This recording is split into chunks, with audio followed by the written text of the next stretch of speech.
Ce 31 juillet marque la journée africaine de la femme. Que prévoit l'Union africaine pour marquer cet événement? Cette journée, d'abord il faut le dire, n'est pas très connue. On la célèbre, disons, assez rarement, assez timidement encore. Je pense que la raison pour moi, c'est peut-être la suprématie de la journée du 8 mars, qui est la journée internationale de la femme. Donc, avec cette journée internationale de la femme, la journée de la femme africaine a connu un peu quelques soubresauts. Et maintenant, on se rend compte que de plus en plus, parce qu'on réalise que les Africaines ont des spécificités qui leur sont propres, qui ne sont pas les mêmes qu'ailleurs. C'est la raison pour laquelle on commence de plus en plus à la célébrer.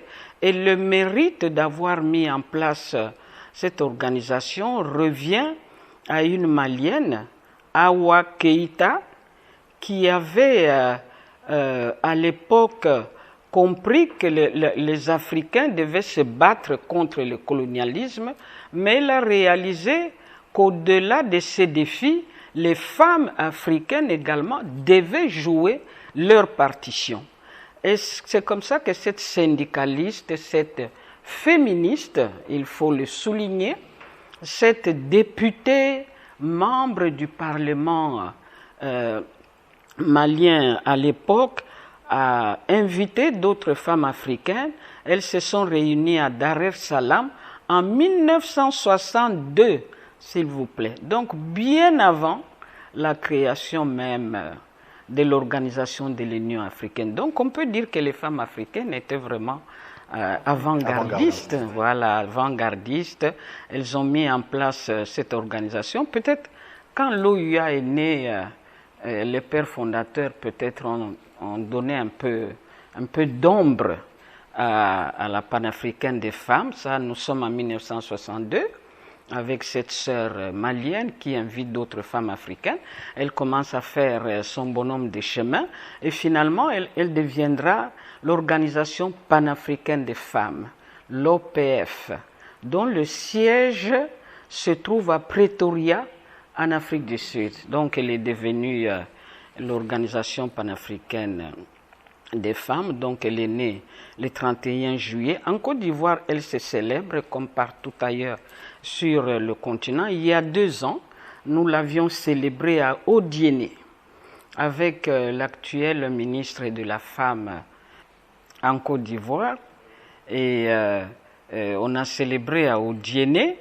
Et cette année, nous devons la célébrer à une date que nous aurons l'occasion de préciser. Normalement, ça doit se célébrer demain, le 31 juillet, mais pour des raisons un peu indépendantes de nos propres volontés, nous allons le faire à une date qui sera fixée. Est-ce qu'il y a une thématique particulière qui accompagnera donc cette célébration? La thématique cette année, nous allons parler de la femme africaine sous l'aspect du modernisme et de la tradition.